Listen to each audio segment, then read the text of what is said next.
Hello, everyone, and welcome to our second event for Lead with RaiseHER. My name is Talitha McCloskey, and I, along with Skylar Gerard and Gwen Keith and Marlene Smedu, my mom, are the co-founders of RaiseHER Community. Today, we are embarking, as I mentioned, on part 2 of Lead with RaiseHER Community, which is rooted around linking your community. So today we will be chatting with Saskatchewan-based leader Lori Campbell, who is, in our opinion, doing a great job of bringing together her community.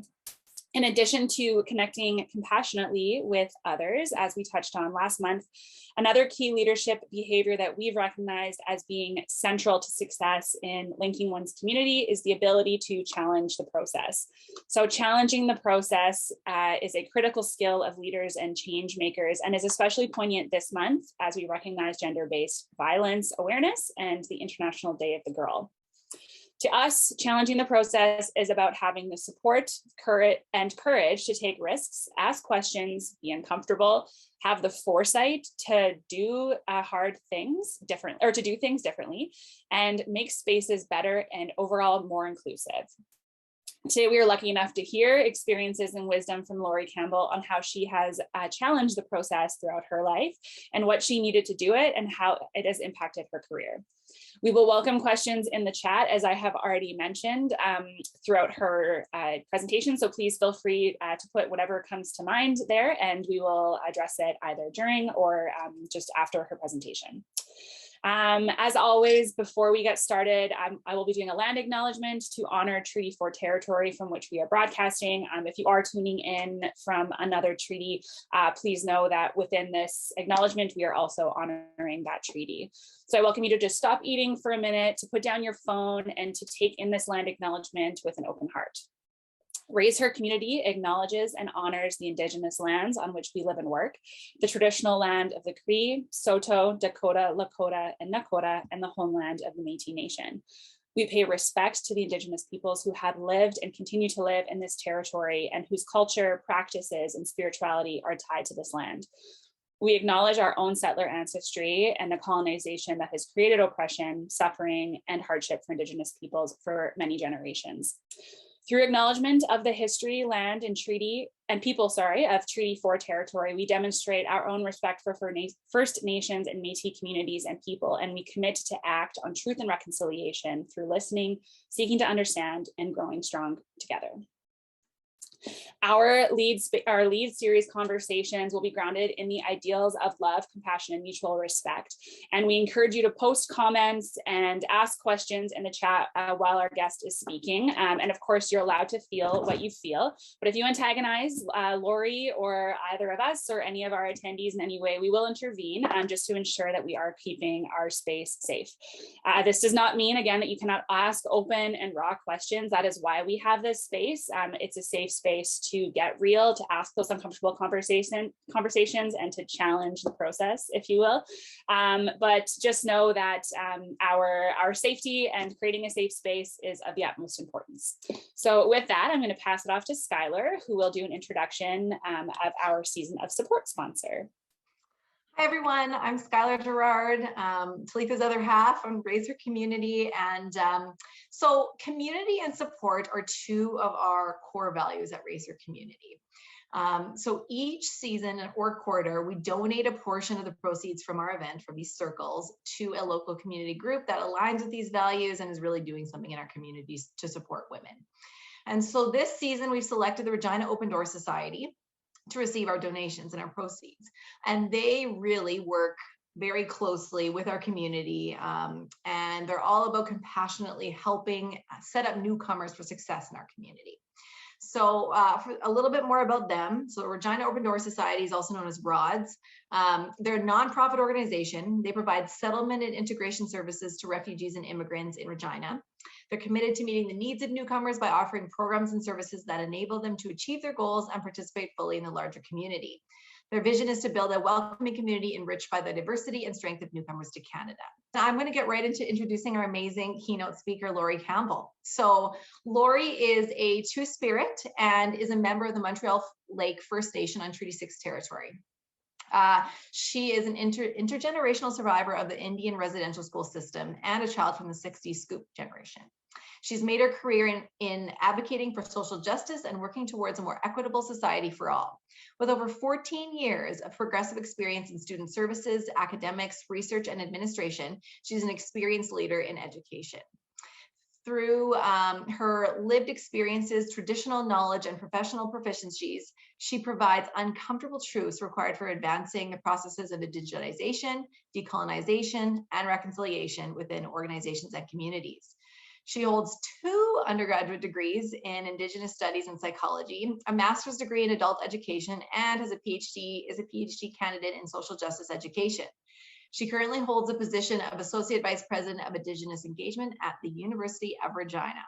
So welcome, Lori. We're so happy to have you today to share your story and share your wisdom and advice and insights about how you have challenged the process throughout your life, and hopefully some takeaways for us all as, growing and continual leaders in development to, become better change makers by challenging the process. So I'm going to pass it off to you, Lori. All right, thank you, Skylar.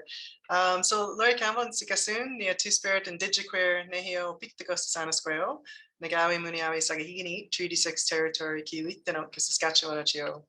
The Chichaitan, Otaya, Kikistuyit Mahinawa, Miwas, and Nataskamo. So I started off by giving a short thank you to the creator because it's so beautiful that we do get to see another day. I introduced myself in my Cree language and said that I'm a Two-Spirit, Indigiqueer, Cree Métis woman. I shared that my mother is from Montreal Lake Cree First Nation in Treaty 6 territory in northern Saskatchewan. And I also said that I'm very happy to be here today with all of you. I am not a fluent language speaker yet, and I'm definitely far from perfect in my pronunciation as I'm learning the language, but I do very intentionally take time to learn the language and to understand the language and the worldview that comes along with that. And an elder once told me,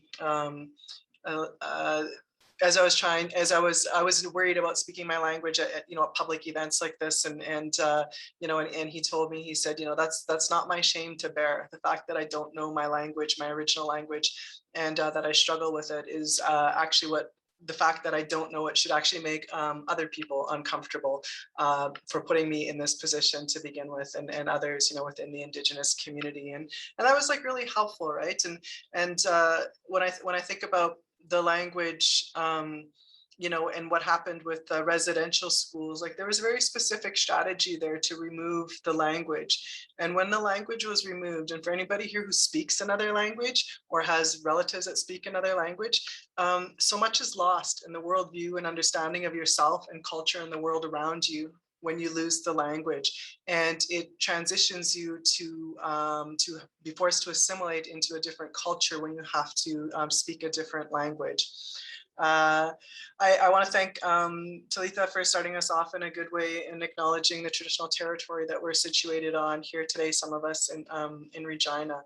I also, I think it's important to acknowledge territory for lots of different reasons. Indigenous peoples have been, pretty much erased from the landscape and through land acquisition, right? And so by erasing the recognition that our communities thrived in across Turtle Island, and sort of supplanting new names, new place names, and redistributing the land in different ways is one way that we've been dispossessed, disenfranchised, and erased from the landscape. And so the small act of recognizing the traditional territory of Indigenous peoples is one way that we can bring back to our understanding and recognition and contemporary experience that Indigenous peoples were here and are still here.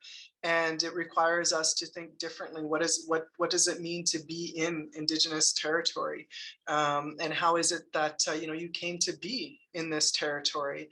And so one of the things that I often ask people to do, and it's not something that I don't do myself, and I travel certainly to different territories, but our territories and our lands were our school. They taught us everything that we needed to know, and everything we needed we were able to gather from the lands. And so whenever I travel or go to different places, and even here as I'm still learning more and more about our communities here, I challenge people to not just recognize and acknowledge the territories that you're on, but also to commit to learning from the traditional knowledge that Indigenous peoples have learned from these lands. And much of that knowledge can be very helpful as far as some of the crises that we're facing today around, for example, climate change. So I challenge you all to think about how you are learning from the knowledge, Indigenous knowledge of the territories that you currently reside. There's a whole bunch of things kind of said in the introduction that I kind of might want to get back to. As mentioned, I'm an intergenerational survivor of the residential school system. So my grandmother went to residential school. And then when the residential schools fell out of favor, it was decided that they would take Indigenous children and assimilate them in a different way. And that was by adopting us into essentially white families, predominantly across Turtle Island, some overseas, some went to as far as Africa, France, many different places. And it was another way that was meant to assimilate us, but I also want to recognize that the propaganda that what I call sort of the biggest mass cover-up of Canada has misinformed people. And misinformed probably you, even if you're Indigenous. It misinformed us of our history and of our relationship to intergenerational settlers in Canada and newcomers who may be arriving here more recently. And so when people adopted us, when most families adopted us, they were doing what they thought what they were supposed to do. And many families were told by the professionals, by the social workers at the time, that they were to teach us to be non-Indigenous, and that's how to teach us to be Hungarian and Irish, and that's how we could be successful and do better. And so that's what many of our families did, and inadvertently that caused a lot of harm. Loss of identity has caused a lot of harm and still deeply impacts our people today. And even from the social worker experience, the decisions that they were making, I think also many thought were the right decisions at the time.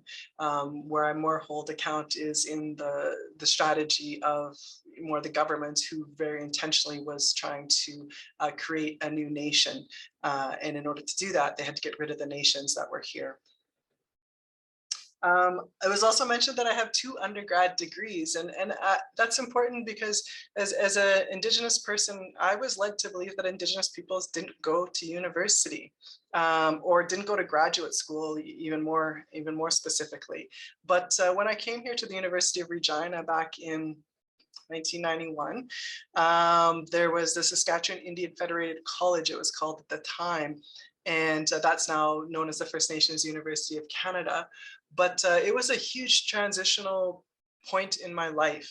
I've often said that I spent sort of 16 years of my life growing up in a rural farming community in Northeast Saskatchewan, learning about who I was and who my people were in a way that from people who really had no idea, an education system and a family that really had no idea who I was. And so, as you can imagine, certainly at that time, all the things I learned about myself were really about the negative stereotypes, but without the fulsome picture of recognizing that that was, a people trying to cope with horrific trauma and violence, state violence that had been perpetuated against them and still exists in our systems today.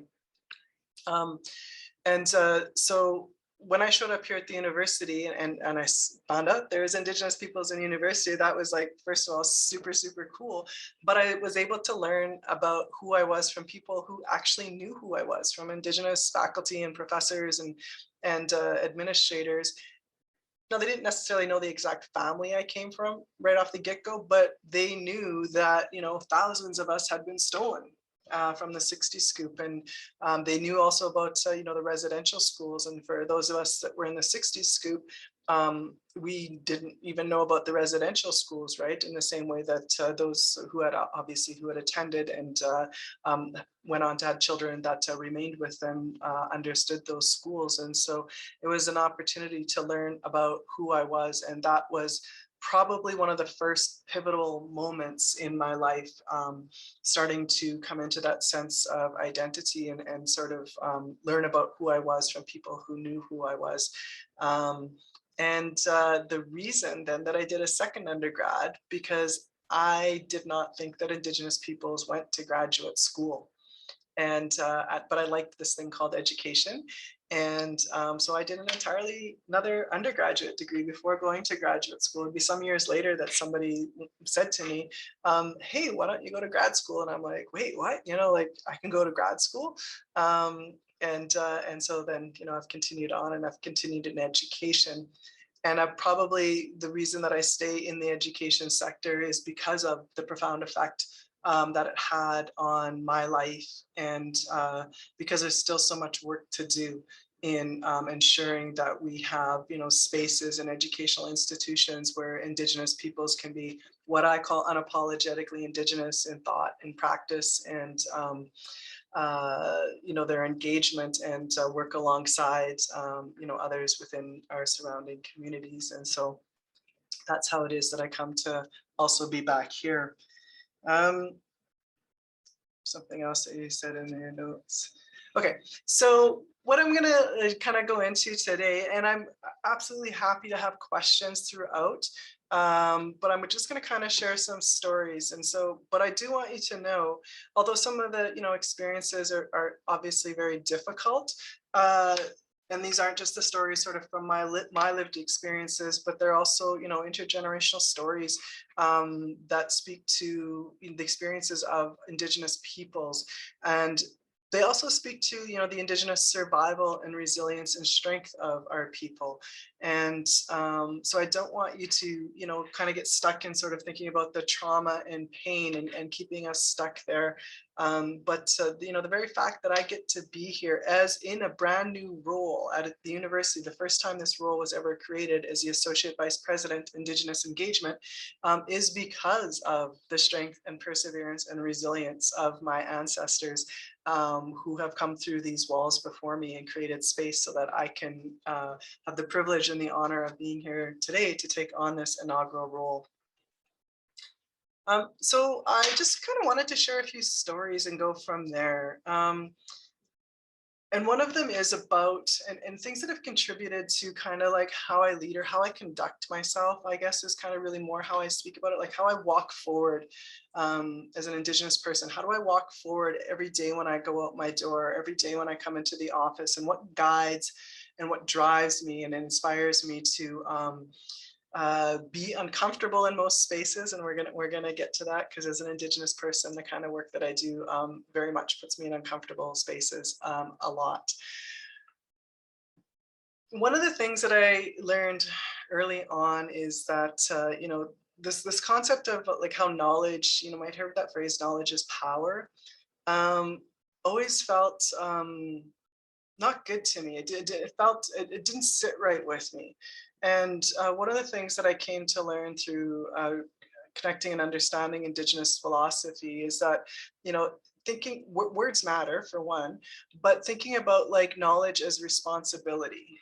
And you know, and so whatever it is that we do, every time I have opportunity to learn something new from somebody, it's like great and exciting, and I'm really excited to do that. It's because, you know, to learn that, but also recognize that with that knowledge comes responsibility. And so in our traditional ways, you know, we have this belief that this philosophy that if I know something,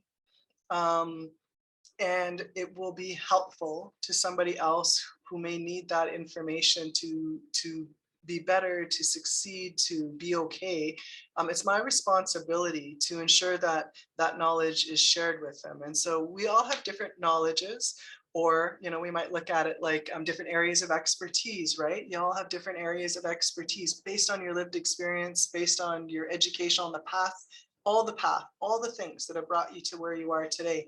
And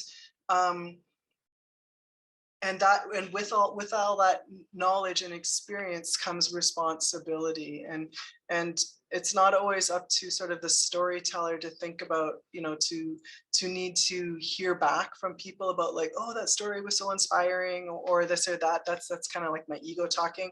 Hopefully I'll have impact in some way, but it's more about being giving of your knowledge and trusting that whoever might be here today, for example, is hearing some piece of something that you need to hear that will have impact. And many of us could probably think of a time where we've been at something where somebody has spoke, maybe for an hour, and there was like one thing that they said maybe that was like so impactful for us and has stuck with us for many years. And we maybe never even told them because we were too shy, usually, especially when we're young, we're too shy to go up and to say anything. And it's not about, saying things, it's about whoever, sharing our knowledge freely and not withholding it, so that because of, we don't want somebody else to succeed, or because we want to possess it or take power over somebody because of it. And so that's one of the principles that I really try to operate under. Just reading notes here quickly. Okay. And I wanted to share that. Another teaching that I think a lot about in how I conduct myself is about 7 generations thinking. And some of you may have heard of that before, but it's if you haven't, it's an Indigenous philosophy that requires us to think everything we do. So every decision you're making in your life, in your business, in your decisions, how is that going to impact 7 generations from now? And so we believe that that is a requirement of us to think 7 generations away from us, and what decisions am I making today are going to affect that 7th generation. And I've gone back and I've looked 7 generations before me, and my 7th generation ago is Chief Mistawasis, and he was a signatory to Treaty Number 6 here in Saskatchewan, but also a little bit in Alberta and Manitoba. But one of the very interesting things about Treaty Number 6 is it was the treaty that negotiated what's called the medicine chest in the treaty, which is actually sort of called that because of the Indian agent who would come and bring their little first aid kit. Essentially, it was a little chest, and that's where the medicines, the things that would come that would help our people be healthy. That's all relative, right? Came from. And so at a time when our people were locked up on reserves and it was illegal for them to leave, it was foreseen, our old ones, who also very unwillingly came to signing the treaties to begin with, right? Because they were starved, and the signing of the treaties was a last resort, with a sort of a Hail Mary that our people would be able to survive into the future generations. And that negotiation of the medicine chest was the forethought in recognizing that we did not have access to our lands and territories to harvest the medicines that would help us be well, but also that the newcomers were bringing illnesses and diseases that we maybe didn't have the medicines for. And so that particular clause is what actually guarantees we traded the land for the assurance that we would have access to healthcare and medicines for ongoing time, for as far into the future as others would have access to the land. So Chief Mistawasis was thinking that far ahead. And so here we are 7 generations from now. And where I really think this comes into play is, when we think about things like the climate and about capitalism and about what we're really doing about the state of anxiety of just, so many of us. I was just speaking with somebody about this yesterday, and about, years ago, generations before, there was women in particular, lots of women who were sort of relegated to only being able to have domestic roles. Not saying some didn't choose that and really want that, but there was others who would have had different paths had the time been different. And there was this, so many women were on essentially antidepressants in order to sort of function. And I can't imagine what that was like in order to just function when you didn't have access to, jobs and all of those sorts of things. But here we are today in this anxiety is the thing that is now catching all of us. And I was talking with a colleague about that yesterday, like, why is that? And our children have anxiety, and I do think that that's driven by, you know, this idea that we need to continually improve. And when we think of the continually improve that we're driven by with capitalism, it means make more money, it means move faster, do more things in a day, this grit, you know, have more grit, like all of these things. And we put pressure then also on each other for that, and in our circles. And I'm, you know, hopeful. I don't know that like we don't have this unlimited capacity to move faster, to do more things in our day. And you know, we need time to rest and to take care of ourselves and to take care of one another, in order to be healthy and to do the important work that we all do. And so if there was sort of something else that I think about a lot, is like, how do we support each other in that? How do we not get each other caught up in having to be at everything and do more? And social media also drives that too, right? You know, we all put our best, the best of the best on social media, and you know, and others, you know, we can compare. I'm like, oh, I see, you know, I see Skylar, and Skylar's having a blast every day and doing all these amazing things, and you know, and those might just be the moments of the highlight. And we need to be honest with each other, and real with each other, as you know, as people, but as women. And so I think a lot about that as well. And we need to be supportive when people need to step back, you know, and not put those pressures on each other. And of course, I'll obviously very specifically, I think about the environment in you know, thinking about what we're doing, and how what we're doing now, what kind of a world, an actual environment, is that going to leave for the generations to come. One elder, you know, tells a story about how Mother Earth, you know, Mother Earth does not need us as humans. You know, the Earth would be fine, in fact, better, if we weren't even here. And but we need Mother Earth in order to survive. And a concept you'll hear from Indigenous peoples a lot is thinking about all our relations. And you know, we there's a philosophy and idea that everything is imbued with spirit and has spirit. And so the grass has spirit, and the trees have spirit, the animals have spirit, and if everything, the rocks have spirit, and if everything has spirit, we're all the same. And so there's no hierarchy of something being better or less than. And if everything has spirit, like our relatives, you know, we would treat the Mother Earth, we would treat the grass and the trees and the animals as though they are our brothers and sisters and our cousins and our aunties and uncles. And we wouldn't, you know, we wouldn't be running around, you know, killing them or causing harm to them. And so the teachings that we have are actually what you know, help sustain um, you know, everything around us. We were just one piece of the bigger picture. And you know, you think about trees, like what they exhale, we inhale, and what we exhale, they inhale. And so there's a symbiotic relationship that we need each other. We need the environment, Mother Earth, for survival. But this elder would tell me that, you know, if one day Mother Earth has had enough of us, if we don't smarten up, she'll stand up and shake her skirt off, and we'll just, as humans, we'll just all fall off. And then she will rest, and she will be fine. She will probably come back stronger than ever. And it's really us as humans that are causing all of these climate issues and being harmful. Yeah, and so I think, you know, again, that philosophy helps me think about how I conduct myself and engage in things around me. A couple of things, you know, I also ran in a federal election in 2019, and people will often think like, oh, you just like, you know, did that, or you wanted to do that, or did you aspire to do that?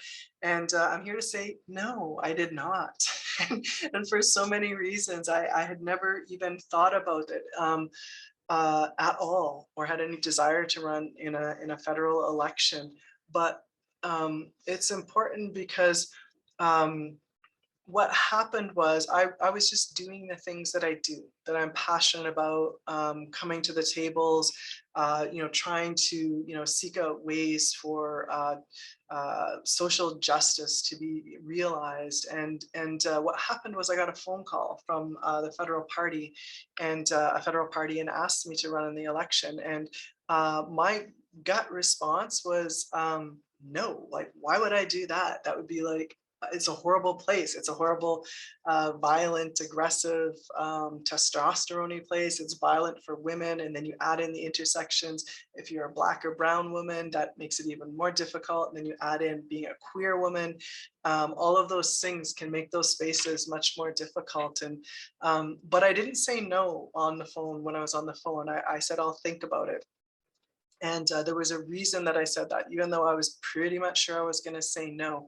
And, as soon as I got off the phone, my partner came and said, "Who is that?" And I said, "Oh, it was, this party, this party." And she said, "No." She said, no, we're not doing that." And I said, I hear you. Like, it's a horrible, it can seem like a horrible place to be in. But I said, I need to have a good reason to say no. Not just that I don't want to take the risk, that I just don't feel like it, or because it's going to be hard. And I said that to my partner because I said, years ago, when I was in my mid-20s, I had been out for lunch with my auntie, one of my aunties, and we're having lunch, and she's telling me stories about our family and my people and history and really important things. But I was also just in my 20s, right? And so sometimes we're a little flippant and egotistical, and we think we're immortal and all those things. And at one point my auntie said, when are you gonna get involved in politics? When are you gonna run in politics? My girl. And I was like, why would I do that? And I just really flippantly said, like, why would I do that? Like, and because I just thought it was like I was in my 20s, I thought it was a stupid idea. And she just paused, and I knew, and those of you that are aunties, you've given this look, and those of you that have aunties, this look, when you just get that look, and it's like, I knew I said something that was not okay. I didn't quite understand it, but I knew I'd kind of sort of, said something a little bit in a lippy way, and it was not okay. But she didn't scold me. She was just kind of a pause. And then she said, to be Indigenous is to be political. And I didn't understand what she meant, because I thought, politics were essentially for like white men, and that it wasn't something that that affected me or that I would be involved in. And anyways, years later, flash ahead, 20 years later, and I get this call about the election, and that conversation is what came flooding back to me. And then it all hit me. I realized that everything, being Indigenous is political, being a woman is political. Every time we walk into a space, and if we think that we're not political, then we're wrong. we're missing things, or we're just in a comfortable space of privilege, I guess, in some of those spaces. And so I realized that everything that I had done up until that point, and continue to do, is very much political. Fighting for Indigenous rights, fighting for justice, fighting for food justice, racial justice, environmental justice, all of those things, housing justice.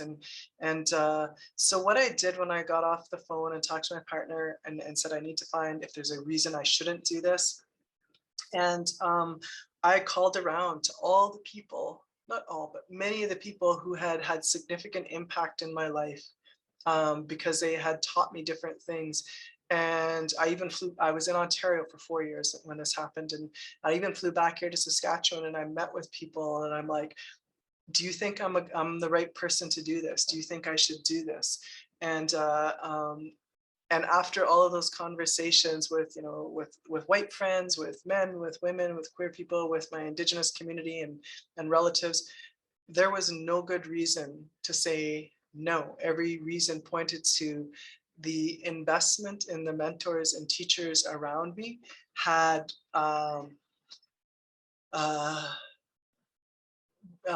provided me with a skill set to navigate those spaces, whether it's senior administration, political spaces, those kinds of spaces, and do so in a good way, in a way that I can actually engage people and bring about within them a desire to do different. And also knowing like how tough that kind of a space and how violent some of these spaces can be. And so I took that, very seriously because of that investment in me, and because there was no good reason. So, sometimes we might have a good reason, my health, maybe my health wasn't good, or so it wouldn't matter if everybody said I was, that I should do this, that I had, they didn't taught me things specifically that have led me to this point. So obviously you need to weigh those things, but I had no good reason to say no, other than I was a little bit afraid. I'm not gonna lie, a lot afraid, and thought that it was gonna be really difficult work. And so I did, and knowing that I had, the support and all that knowledge that others had shared with me that helped equip me to be at that point in time. And yeah, and and like you said, if it ain't broke, break it, and that's just it. And so I did run in the election, and I know I'm very grateful for that experience and for all the things that I learned in doing that. And recognizing, some spaces were not created for us as women, as queer women, as Indigenous women. And those are exactly the spaces that we need to be in. And we need to be in the rooms where all decisions are made, not just called into a room when it's like, oh, this is a women's issue, we need to, we should call on a woman to come in and do that. Or this is an Indigenous issue, let's call in, bring in the Indigenous people. We need to be at the decision-making tables and resource allocation tables that affect all people, and move away from this notion that men in particular can make decisions for everybody, and are the experts in making decisions for everybody, and even more intersection wise, that Indigenous people can only make decisions about Indigenous things, or women can only make decisions about women's things.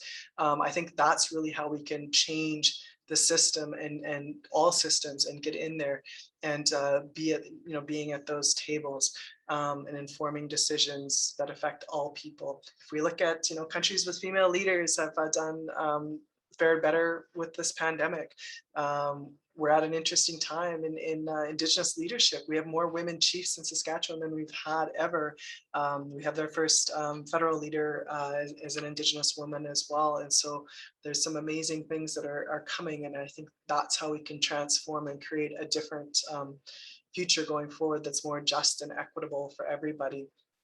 And I really encourage, everybody here to really think about, like, creating your own table. Don't sit around and wait to be invited to a table as a designated, woman or queer woman or youth or whatever, like, create your own tables and decide who it is that you're going to invite to the tables, what's going to be on the menu, and and just do that. We can meet, we can talk like this, with this organization, and get together as women and have conversations.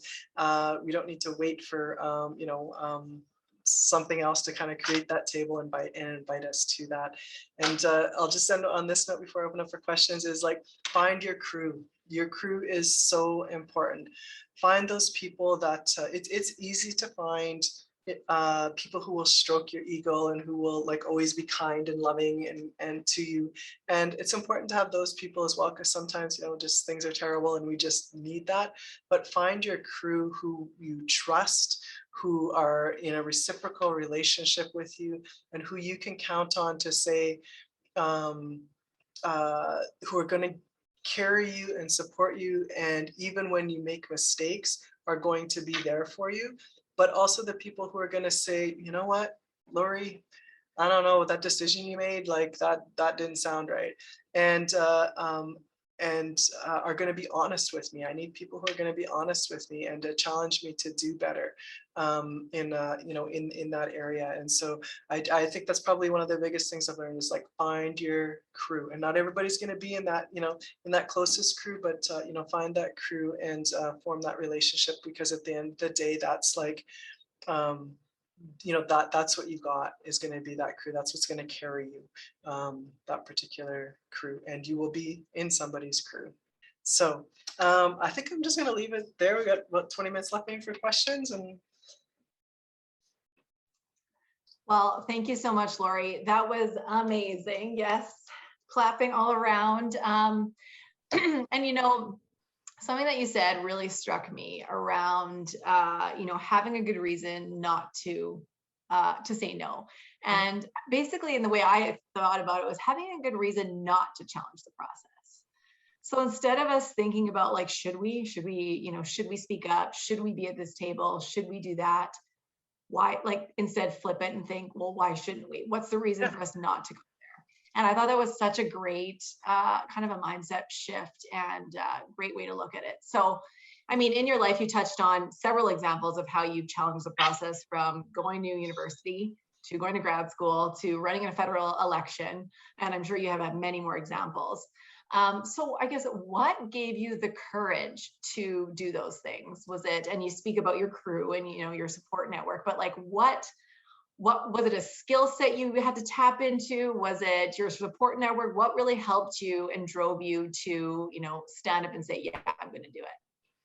Yeah, and I mean, that's a great question, and I think about that in a lot of different contexts and for other people, and we know so many things about like things that work against us, and yet we see that some succeed in different ways, and kind of depends on the idea of what success is and whatever. But some things that I had a part of it, it's a combination of things.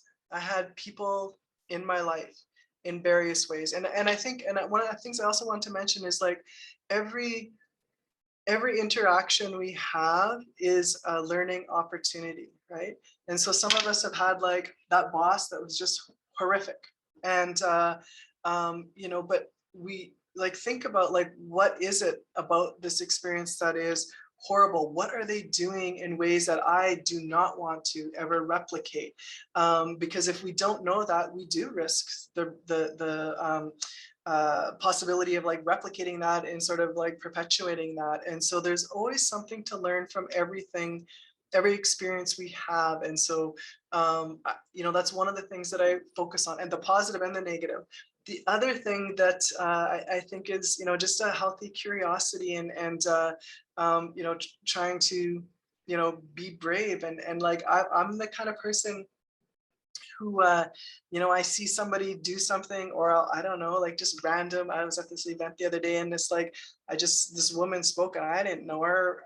She's younger than me. She got this award, and but she said some amazing things, and I just like wanted to like go like meet her and like and ask a couple of questions about like how she did this or did that, and so like have that sense of curiosity, to ask people questions, to introduce yourself, and to network in that way, and be that person that don't get so busy that you don't take that time when others come up to you, balancing I'm not talking about like providing emotional labor or those sorts of things, but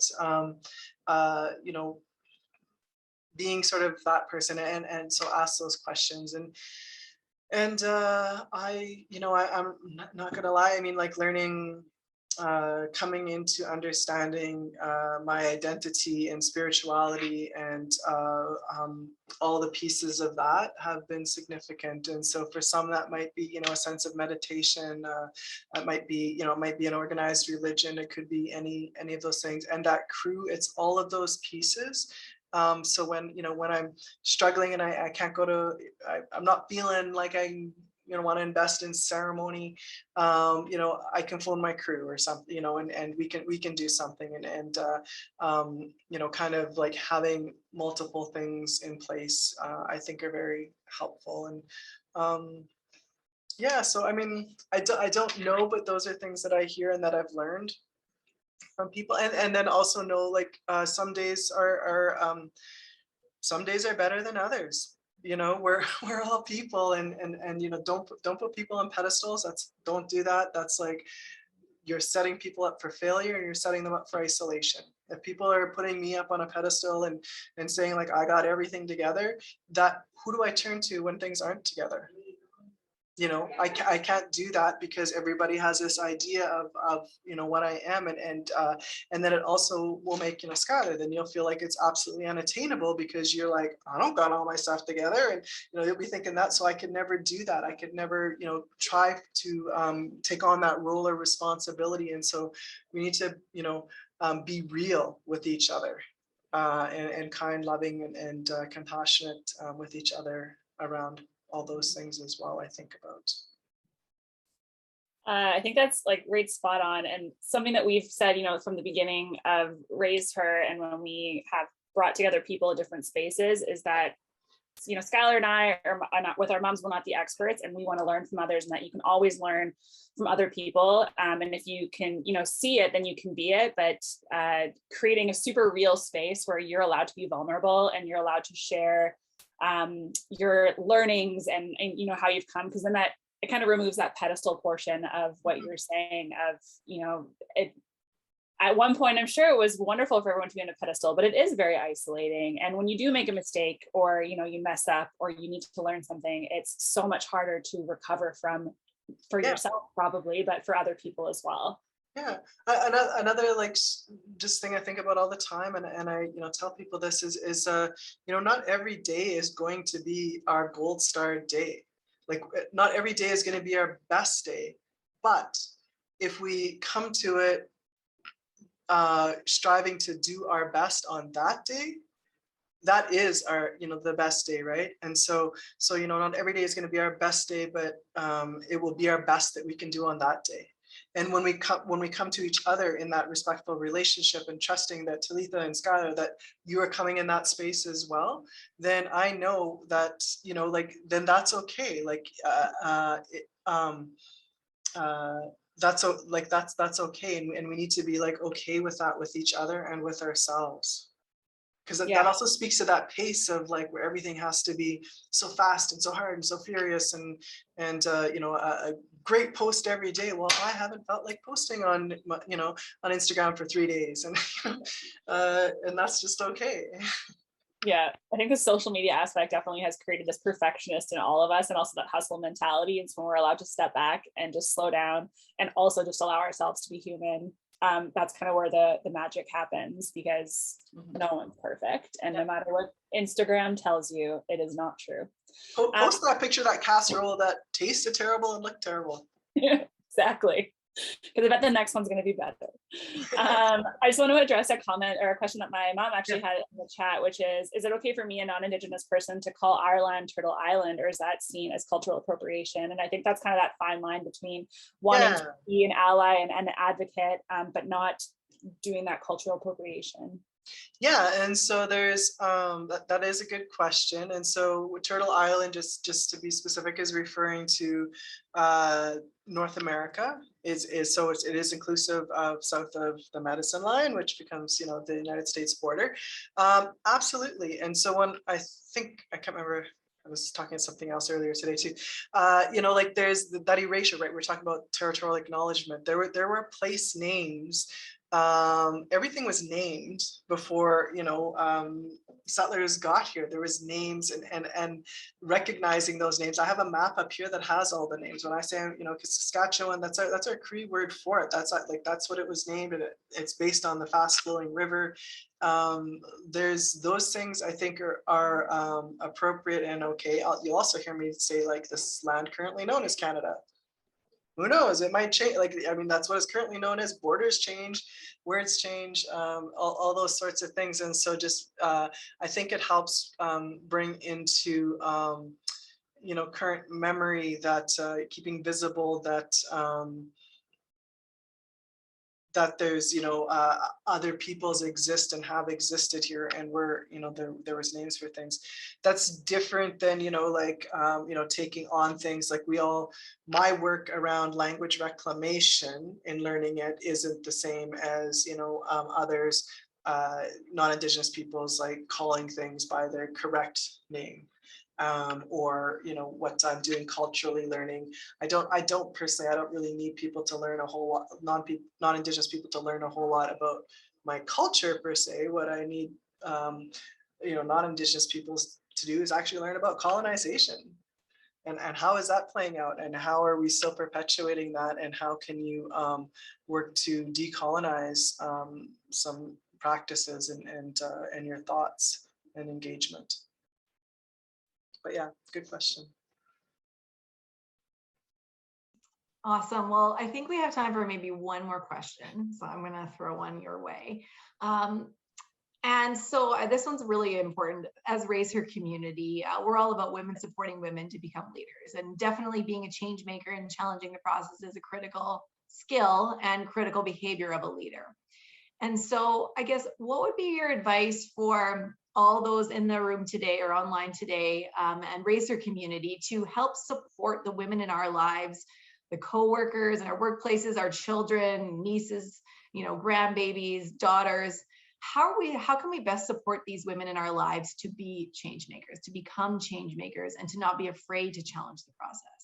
Yeah, I think part of that is being real. Back to what I was saying, like don't create a idea that a persona that is leads others to think is like absolutely unattainable, because that isn't our reality. It doesn't matter if you're Prime Minister of New Zealand, or in an AVP position now, or the work that you're doing in leadership with RaiseHER, right? And so be real, I think with one another is very helpful. I also think and know yourself. Spend that time to get to know yourself and understand yourself, and and also realize that everything that we do, whether we're a mom or not, like, we're modeling, all of us, all the time. There's no special mentor, or I mean, we have some very specific mentors, but we're all modeling something. We're modeling to each other our self-care. We're modeling to each other how to treat one another, how we treat ourselves, all of those things. And so sometimes it's easy to say, I don't know, to do things and not realize, like I realized that, at a pace that I might operate at, actually, I need to take care of myself, not because maybe I feel like it, but because I'm actually modeling to others who might consider, a senior leadership position in a university, or Indigenous, who are you just gotta go like a dog, and you can't sleep, and you have no life, and whatever. That's not okay. I don't want to create that. And I think the other thing is, collectively as women, I've been thinking a lot about, my area is social justice, and what the decisions that we make, if we're talking about our work in the broader community. I'll just use transportation as an easy example. If there's transportation, a change is going to be made in public transportation, we should be thinking about, not is just this helping me get to the mall or to my job, but how is it a decision that is actually going to support, for example, Indigenous women from not going missing and getting murdered, right? And so, and if it's just a decision that's helping certain neighborhoods get to certain affluent malls, this is like a whole planning thing, but it's true. So there are, and certainly in large cities, there's routes that only take certain neighborhoods to certain areas at certain times, right? Making it unattainable for example, somebody who lives in a poorer neighborhood to get to the fanciest mall in an easy way, which makes it impossible for them to get a job at that mall and make more money. And so it keeps them separate. And so we really need to think as women, and it's great that you're supporting the Open Door as your give back. This series is the decision we're making. How is it going to assist other women, the women who are going to be at the Open Door, not just not just me, not just you, if we're not thinking about how is this helping all women, then then we risk that, like back in the day where it's like, oh, women could vote. Well, no, it was only white women who could vote. Or we need to think about those things and stand in solidarity. And if it's not raising all women, then be accountable for that and say, you know what, actually today I just want to raise white women. Like name it, and say have those awkward conversations, and you're not always going to have the answer. You need all the people at your table, right? I mean, I'm not going to make the best decisions, absolutely, for the women that are at the Open Door Society, and until we talk about like how is transportation working, and then as we're putting something forward, make sure that we're elevating all women. Thank you so much. That's a great last point, last kind of bomb there, like drop, because elevating all women, if it's not all women, it doesn't really move us forward as women. We need to look at us from a collective standpoint, and also as an individualized groups within the groups of women that exist. So thank you so much, Lori. I have like a page of notes of insights from you and quotes and just all the gems of wisdom that you've shared around challenging the process, asking questions, knowledge as responsibility, finding a good reason not to challenge the process rather than, just not doing it. And just so many great things. And the 7 generational mindset or generational thinking, that's huge. That's such a great, I've never heard that before. So thank you so much. I really appreciate the time. Thank you all who've attended today for your time in your lunch hour. Please do take some time to fill out our survey, and you do receive $5 credit towards our next circle or at our store. If you do fill out that survey, the link is in the chat. And please join us at our last event of this series on November 18th around the art of crucial conversations. And you can find more information on our website. Have a wonderful day, everybody, and we hope to see you again next month. Thank you so much, everyone. Bye, Lori. Thank you. Bye-bye.